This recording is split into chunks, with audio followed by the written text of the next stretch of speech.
created to have some fun together, sharing and singing. So, join and enjoy. Our love for opera brings us together. Thanks for being with us in this trip. Der hohle Rache kocht in meinem Herzen, that the revenge of hell burns in my heart.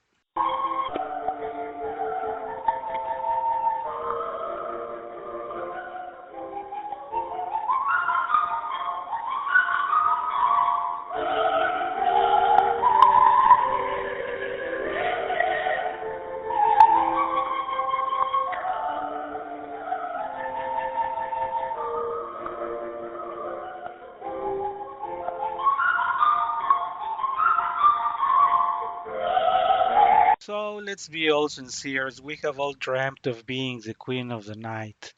Yeah. And so, first things first, we have mentioned earlier or before that this is people or many people refer to this aria, to this piece of the Queen of the Night, as a very beautiful piece. But just listen to what I read at the opening of the program, talking about the revenge of hell that is burning in my heart. May death and desperation burn forever all around me. This woman is very, very, very upset. And we're going to talk a little more about it, but that should be the tone of what is being sung. We will get there in a second. But as I was just sharing, everybody would like to be able to sing the Queen of the Night. Truth is that not everybody can. No, it's not. I've even heard some parrots trying to sing something like.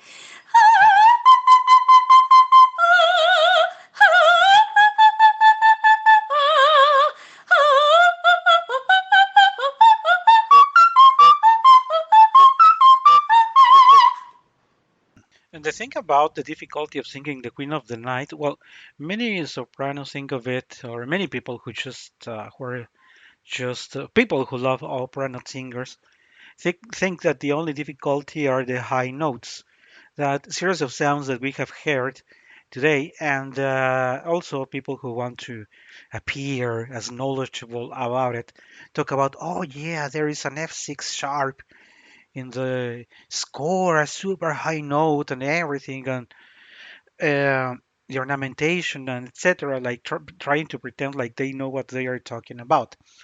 And it is true that it is difficult. We are going to talk a little more about it ahead. But there is also something that many people don't pay attention to, and it has to do with the quality of the sound. It's not only that you're able to produce those high notes, but that they also sound well. And parrots. Okay, so now where do we actually start? Maybe we can take from where we left it last time.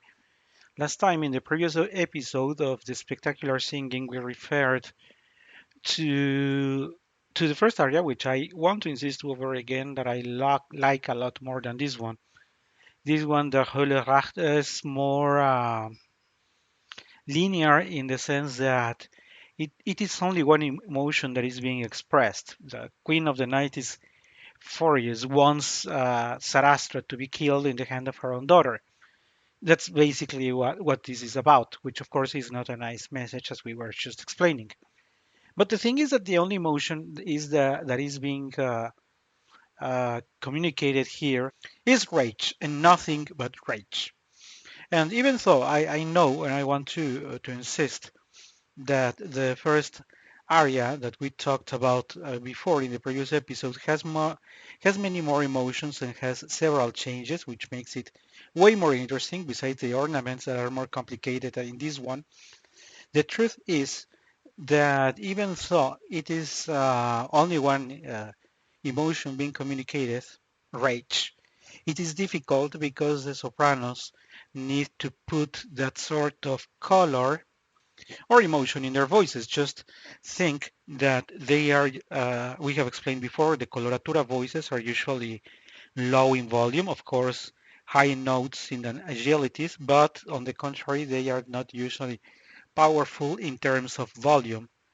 And also, they are very mm, light, So don't expect a Turandot huge in volume and huge in power and huge in everything to be able to sing the ornaments as we have explained many times in this series. So think of a very thin, light, delicate, high voice trying to communicate with force. The Hölle, Rache, ta ta ta ta ta ta. It needs or it requires them to do something with the way they emit the sound that can make them be tired very easily. That is something that one can usually not take into account. It is not only about the emission of the sounds. It is that also the sounds communicate this rage that we are talking about. So what I would say is that if you ever listen to a soprano that you can actually say, oh, she did it very beautiful, the sounds were beautiful, I'm pretty sure that she didn't do what she was expected to do, which is basically to put that sound, to put that tone of anger, of rage in her voice. That as I was saying, it can tire the voice very easily, and also be an obstacle to be able to reach the high parts with the ornaments. So it is not only that one can be demanding in the terms of the requirements of the score and the character composed by Maestro Mozart, but also we need to address the difficulties, the vocal natural difficulties of a human being who needs to sing it. So yes, in one hand you have super high notes and very interesting ornaments, but in the other you have the character that is the queen of the night that is full of rage. And if the voice of the soprano is unable to communicate that rage, then truth is that something is failing. And with that in mind, we also need to recall the fact that maybe or most of you know already that it starts very like subito. It's like a thunder arriving on a stage. The Queen of the Night doesn't have, like in her previous aria, an amount of time to prepare, to put herself on the center of the stage, to communicate her message and everything. As soon as the music opens, she enters like a thunder, yelling that the revenge of hell is burning in her heart. So, with that immediateness, there is basically no rest in what she sings, which of course makes it a way more challenging because the soprano needs to be ready from the very first minute she enters the stage. Of course, you can always say that, well, singers have to be ready from the very first moment of the stage, but there is a very committed phrase for the sopranos, which is basically the open, der Holle Rach kocht in meinem Herzen. You cannot say it just like anything because, as we are explaining, that basically opens the mood and what the way she's going to sing. So the rage of hell is burning in my heart. May everything be death and be destroyed. So you cannot say that, oh, that everything is destroyed, that that immediateness in going up for everything right after opening is another difficulty that needs to be added to the role of the Queen of the Night in her second aria. Poof. Well, there are many things that I would like to share with all of you since you started with this motif. You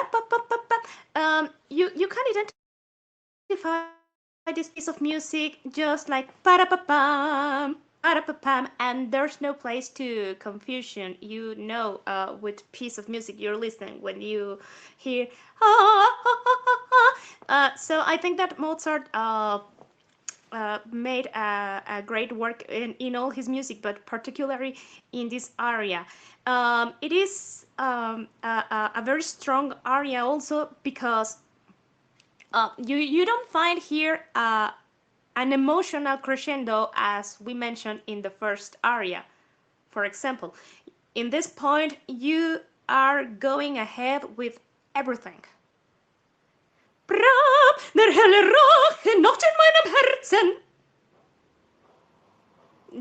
There's no place to doubt. There's no time to reflect about anything. So you have to strike, and that's it. And it's complicated also because yeah, it doesn't sound uh, very very much as a legato because it sounds even more like something martial. Der helle Rache, noch in meinem Herzen, pam pam ta, Humberseitlung, pam pam ta, Humberseitlung, to make. It's not on a staccato neither, but yes, you feel almost like if you are marching and until the point of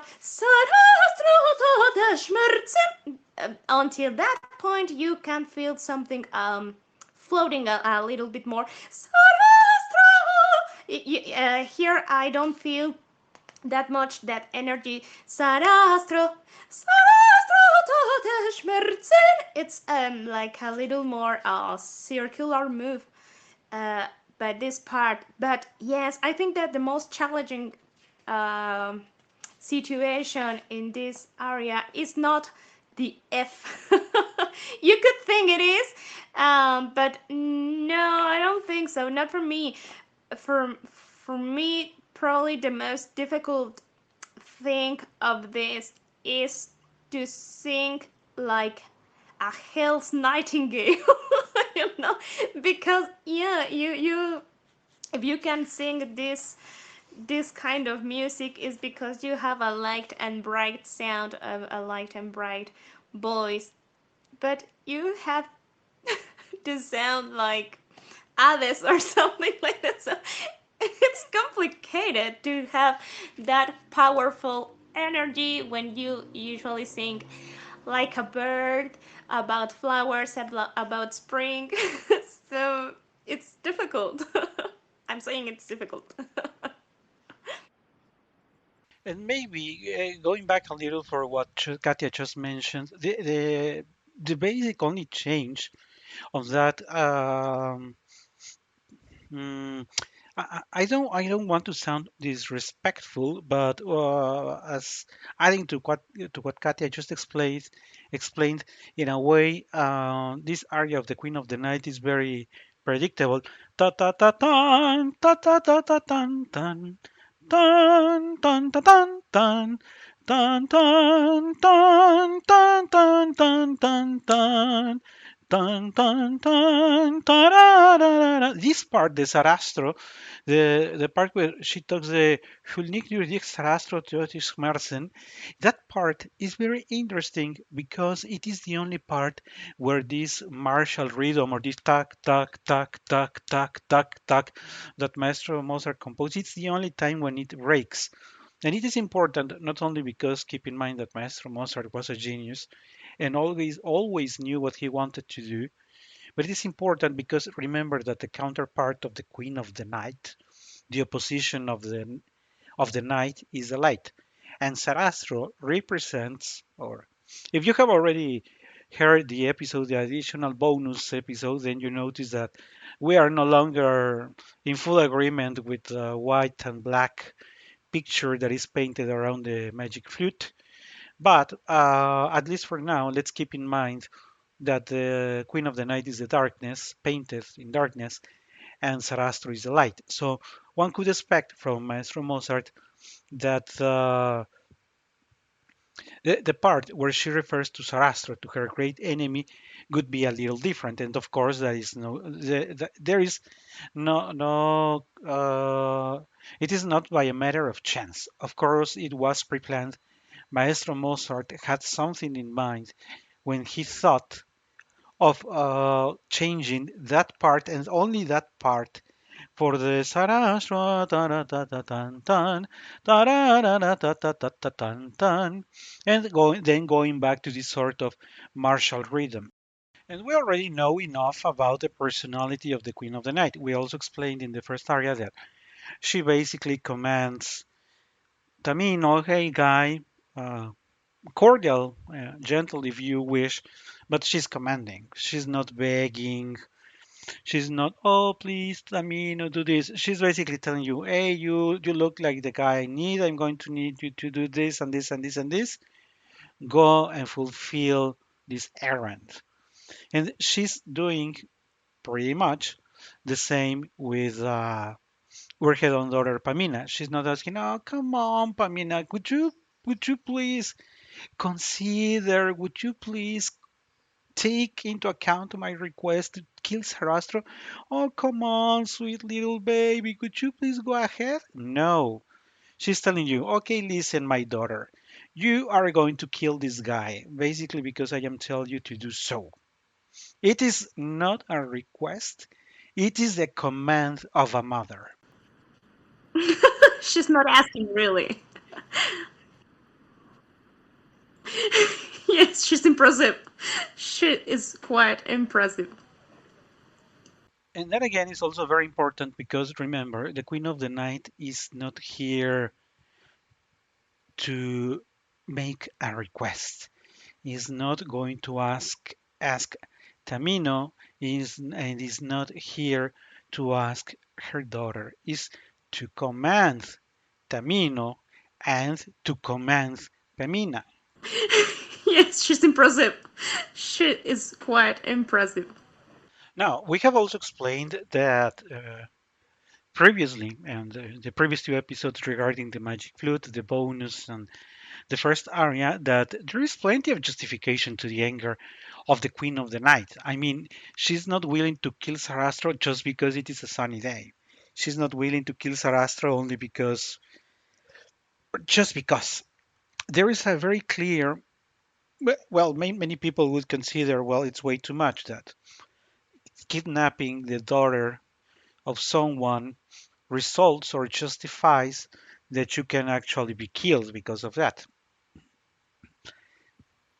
It might be an excess, but we can understand the human nature of the Queen of the Night willing revenge for what she has been done to her.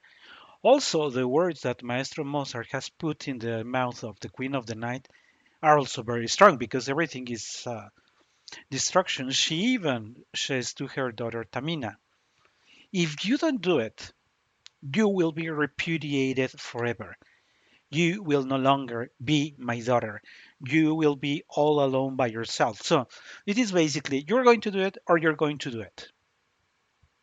I am so very upset that if you don't comply with what I am telling you to do, the link of the mother and the daughter that we are is going to be broken forever.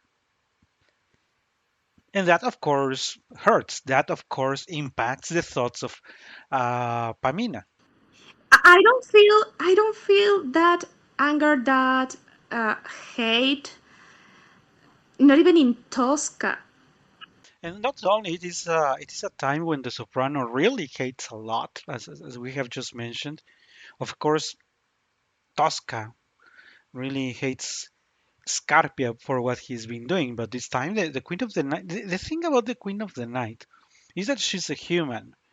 Of course, there is always this thoughts, this reference to the supernatural being that the Queen of the Night is, because the Queen of the Night is not seen just as any human. It's the Queen of the Night. There is something supernatural in her. And with those thoughts that the Queen of the Night is supernatural, let's go back to the fact that Maestro Mozart wrote, well, he liked to wrote very, very, very high roles. We talked about when we referred to that in the Serai, also in this series of the the spectacular arias. We talked about how high Maestro Mozart liked to sing, to compose for the female voice.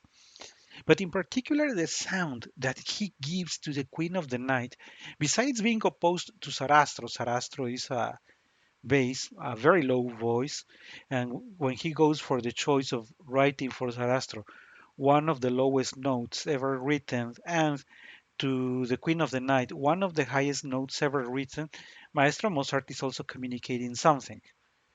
And it is not just like Olympia or Lacme or any other coloratura voice singing this role. There is something about this role. There is something about her mood. There is something about the way she has to sing that makes it very, very, very special. She's kind of crazy, and probably that's why she's not sang by a normal soprano. That's why she has to be the coloratura and not Pamina. And you know something? There's something very particular about this detestable monster.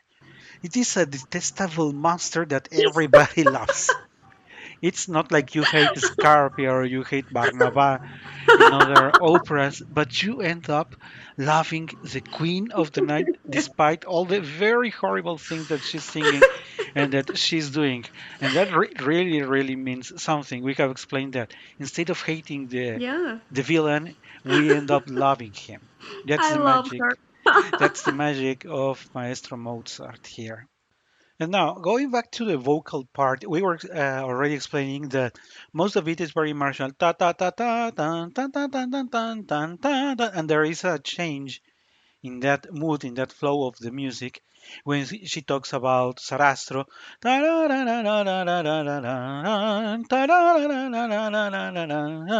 But there is also a change coming ahead because there is going to be this part where she sustains the notes a little longer.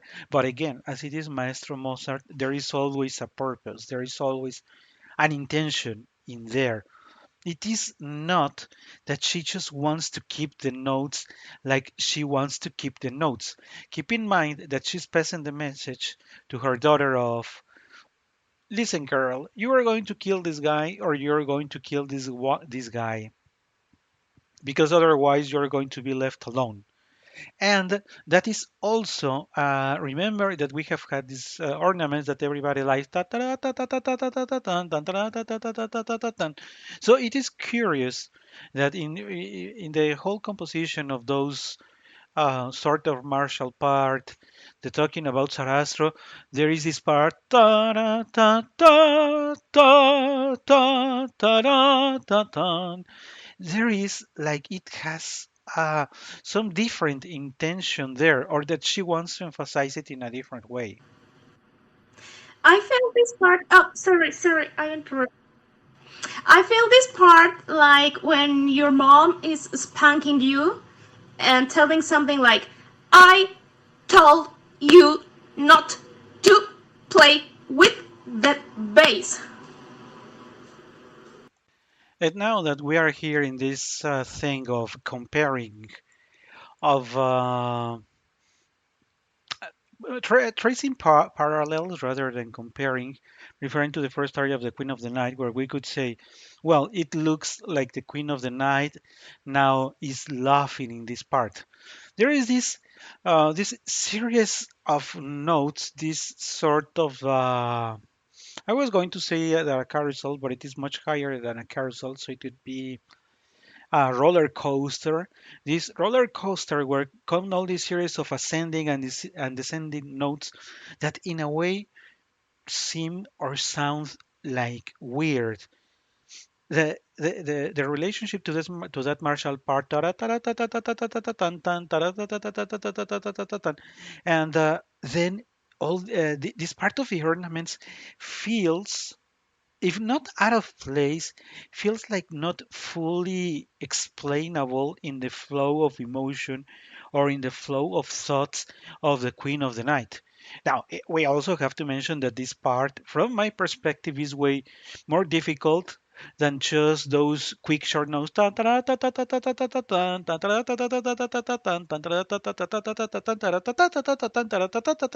Because if you have the instrument well calibrated, I mean the voice, and the nice pitch, then it is going to work.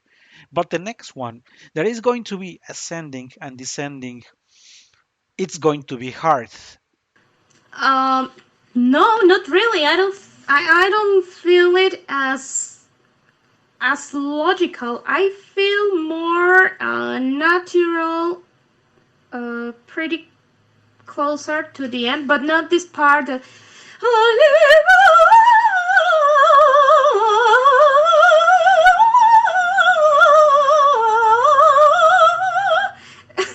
doesn't make a lot of sense to me in the way of intention or emotion. And we need to talk a little about this passage because from the vocal point of view, it has everything that can conduct to disaster. When Katia sends me sometimes some videos that she finds on the internet, or I do the same by sending it to her, it's a complete disaster. The soprano gets lost somewhere in between because she lacks air, or she gets lost somewhere in between because she loses the pitch. And sometimes the two of them happen. So imagine because the music is continuous. So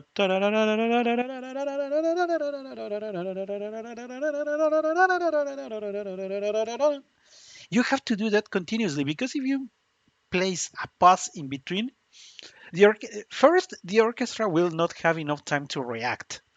By the time the conductor realizes that you made a pause, he will not. It will be very, very, very hard for everybody there to put everything in time with that continuous flow, and people are going to perceive it that something got broken.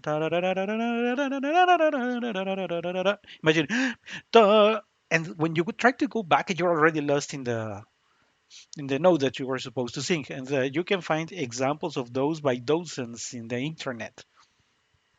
The other horrible thing that happens is when the sopranos don't hit the pitch in basically any note and sing a series of random notes.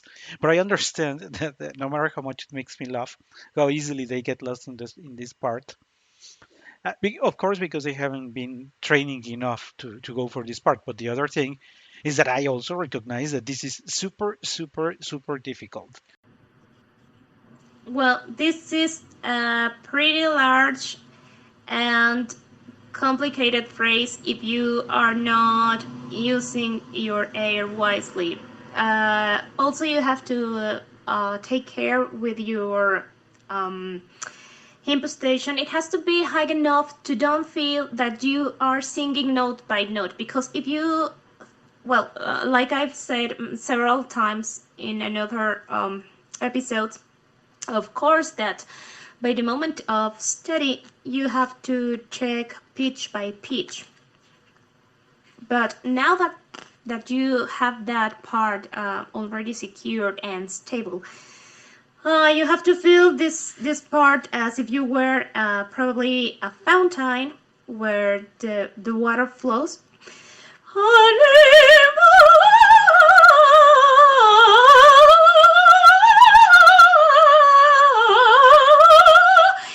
And let the voice to walk, because if you want to sing you are gonna lose the pitch and it will be feeling heavier each note. uh, it will get tired. The air will not be enough. You will have to breathe probably by the half or two or three times within the phrase, and you are gonna destroy the idea. So take a deep breath and practice to roll it.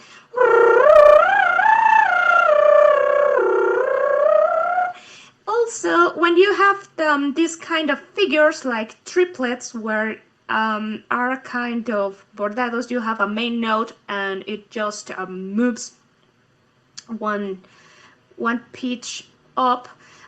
It's a good tip to think only in the main note.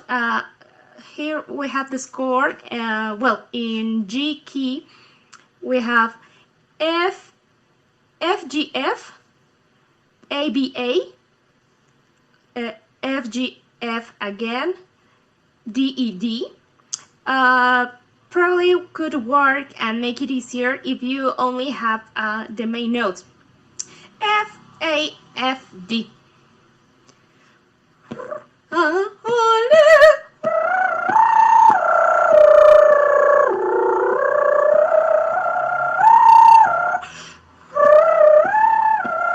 And that will make your triplets easier to abort.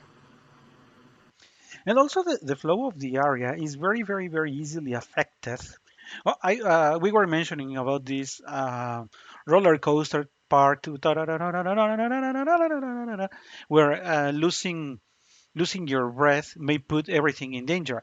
But the truth and the same applies to the series of ornaments that everybody likes. Ta, ta, ta, ta, ta, ta, ta, ta, ta, ta. Imagine that there the soprano runs out of breath. What happens to other series? You're expecting to listen it continuously.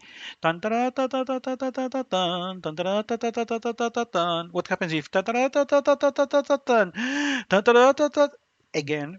It is going to be super difficult for the singer to go back on track for the timing, and super difficult for the pianist or the orchestra to catch you and to put everything in order again. Sorry to insist, but that is going to lead to disaster. Even you will not be able to recover the tempo if you're the soprano and singing this and start to make a kind of ralentando. No, no, no. You will get lost for sure. There are many areas where you can play with the tempos. You can take some liberties, but not this one. Not this one. So again, to if you're really playing You with can always fire. be Pamina. If you want to go for the Queen of the Night, think it over. There are much easier roles because it is not only the high notes, and sorry to insist, it is not only about. If you're only thinking of the highest note that you're going to sing here, you're completely lost. There are way many more challenges than just singing those notes.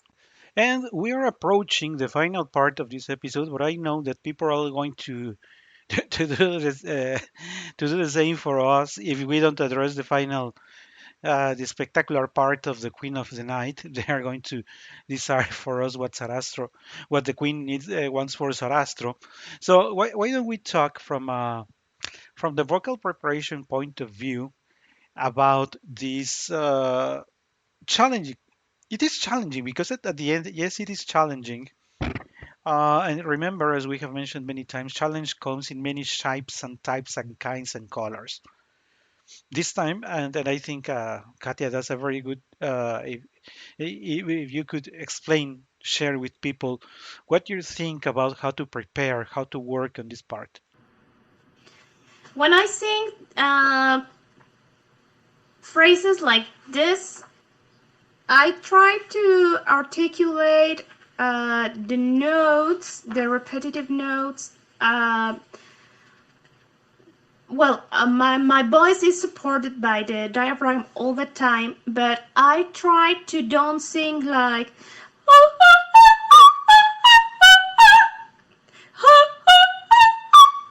If I support one by one, it will be heavy, it will be exhausting. I prefer just to articulate higher. Uh, uh, uh, uh.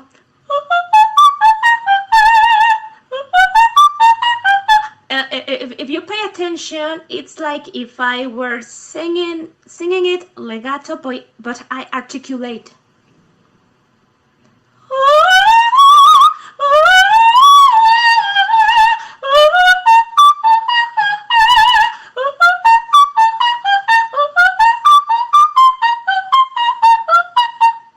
And it's easier. No, no, no, that's gonna kill you.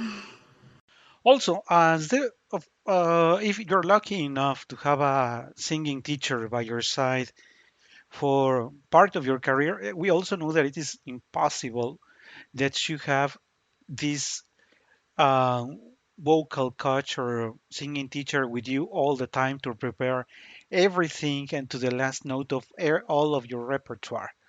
So there are many times when you have to make your decisions all alone, by the way. And I think that Katia and I need to prepare a program on this because there is a point in time where, of course, you're always guided by a teacher, but there is a point in time where you have to learn about your own voice and make your own decisions.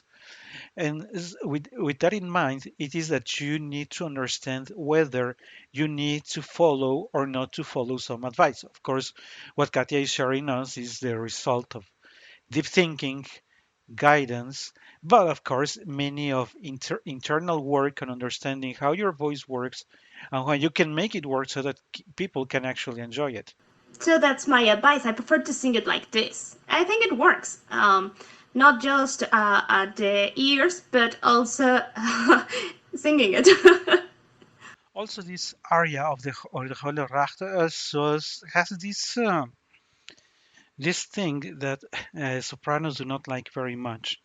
Well, they have had enough of spectacular notes before, but Maestro Mozart took away from them the opportunity to keep or to wrap up with a super final, sustained, long note.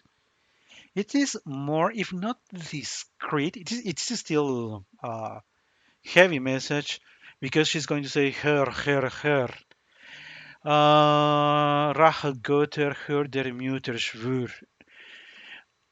And that's the way it is going to rap. Ta-ra-ta-ta-ta-tan, tan, tan. It started subito. She's standing there, and it's going to run. Her, Rache Götter hör der Mutter schwur. And then it wraps up. Taking away the opportunity of the soprano to show off, but it is still emotionally strong. I feel this more like gelling because we are wrapping up to the end, and the very last part is hurt what your mother's telling to you. So, and in this case, I don't think she's laughing. Probably she knows that Pamina has to do it. She's ordering it, but I don't feel the same energy here that she's like feeling that yes, Sarastro's gonna die, and she's enjoying the idea. No, in by this point she's only gelling. And this is also another difficulty that I think really deserves to be explained or to be shared. Again, difficulties in singing something come in a wide variety of colors, sizes, and reasons. And this is a reason that we have not talked about very often. When you come, remember that she has opened after uh, a very quick, intempestive arrival, and she has continued to sing. So she has been driving the car like 180 kilometers per hour, super fast, and then after that, hurt, hurt, hurt, Rachel, good. It suddenly comes to some sort of a state of calm, and the soprano has to manage that very, very, very quickly. It's like being driving a Lamborghini and suddenly and suddenly you pull the brake and the car stops like that. For me, it's a violent way to finish this work. Also, it makes me feel released because you come from the hate, from the anger, from the desire of revenge, and to end with a high note probably wouldn't work. Because when you experience a very intense emotion, by the end you feel tired. So she gave Pamina a terrible and very strong message, a very strong mission, and finally she says, "Here, here, here, here, what your mother told you." It's the point when your mom stopped spanking you, but it's the final phrase, and you know that's the end. And the Queen of the Night insists on saying she's a mother. Remember that the reason, the sort of explanation or justification that she gives to Tamino is because I am the mother of Pamina. And she's wrapping up her participation. She's closing also by saying, listen, listen, listen, and making reference to the fact that he is a mother. Yes, she's making a promise that can be taken more like a menace. or a menace that can be taken as a promise. So you will not be my daughter if you don't do that. If you don't kill Sarastro, listen, listen, listen what your mother have told you. So it can be a high note because it is in a serious, super serious mood. That's why it's in this register. And so as you can see, there are so many things that we can keep talking about the Queen of the Night, but I think that these three episodes, first on her first aria when she pretends to pass as a nice cool mother, the intermediate bonus episode when we talk about what could actually be behind the way the Queen and Sarastro were depicted, and now wrapping up with this super spectacular aria known by everybody. But what best way to wrap it up than to say, Katya, I don't know, maybe final thought or recommendation on this? Well, not every soprano has born to be the queen of the night, but I think that there are parts that are worth to be taken for study and will enrich your voice, definitely. You can follow our channel for the latest updates and more content. Opera We Love Singing, in just one word. Link in the description of the episode.